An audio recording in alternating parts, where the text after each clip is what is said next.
The deal is called a settlement agreement, and it put an end to an inquiry into why the plant's new equipment failed. San Onofre's majority owner, Southern California Edison, said it was a good deal for ratepayers. But emails released this week show that Edison executives worked behind the scenes with state regulators on that deal. Edison declined to send a representative to talk to us about the emails. Former San Diego City Attorney Mike Aguirre, who represents ratepayers, joins me now. Mike, going back to May 2013, in one of those emails that was released, Edison executive Michael Hoover states, quote, "We have a small window of opportunity to work with parties to implement a shutdown in exchange for getting our money back." How do you view that email?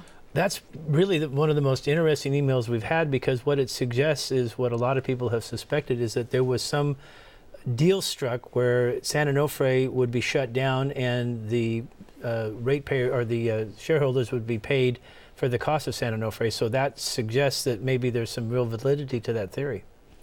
We know former PUC President Michael Peavy met with an Edison executive in March 2013 in Poland, where they discussed a framework for the settlement agreement. Edison says that final settlement is very different from what was discussed in Poland. Do you agree?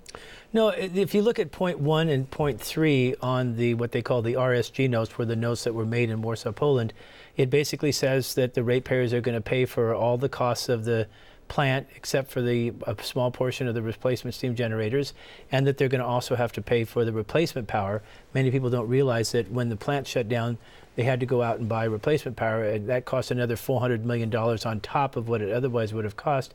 And that's pretty much what the deal was. So I think it's striking how similar the two are. Edison did not release dozens of other emails asserting legal privilege, but we have logs of those emails. And in the subject line of those unreleased emails between Commissioner Mike Florio and Edison is the word script. Multiple times in emails between former PUC President Peavy and Edison, you see in the subject line talking points. What do you think those subject lines indicate? Well, having gone through the hearing on May the 14th in 2014, it was very clear that the session was scripted out. The administrative law judge came out and read a document which I now believe was the script that they're talking about.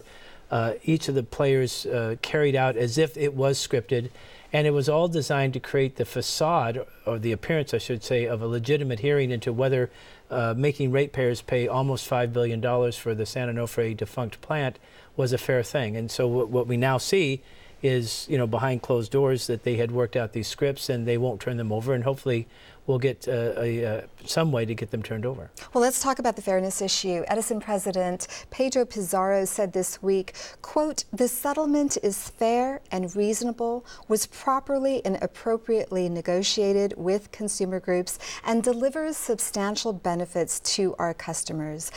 But you've challenged that claim in court. Why?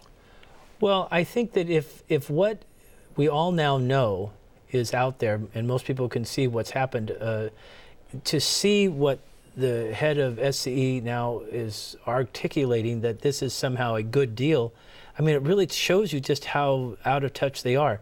Number one, the steam generators that were deployed were souped up. They took on much greater risk than anyone was warned about, that Southern California Edison put in place. And then they failed within the first year, and now they can't produce any electricity, yet the ratepayers are going to pay between now and 2022 almost $5 billion. How is that fair? How is that a good deal? Where's the benefit for that? There's no tangible benefit. That's why this has been one of the great massive white-collar crimes in California history, where ratepayers are going to be paying $5 billion, and this is just part of the picture. Remember, the Utilities Commission imposes $50 billion of rates in a whole variety of areas, and this is the system that you're seeing here that's followed in those other cases as well. Very quickly, Edison's email release this week also showed that crisis consultant Mark Fabiani has been hired. How do you view that hire? Well, I think it is really interesting that Mark, this is another monopolist that he's come to represent, and I'd like to see what his game plan was. He had a game plan for him. I think he should release it. I don't think he was advising them as a lawyer.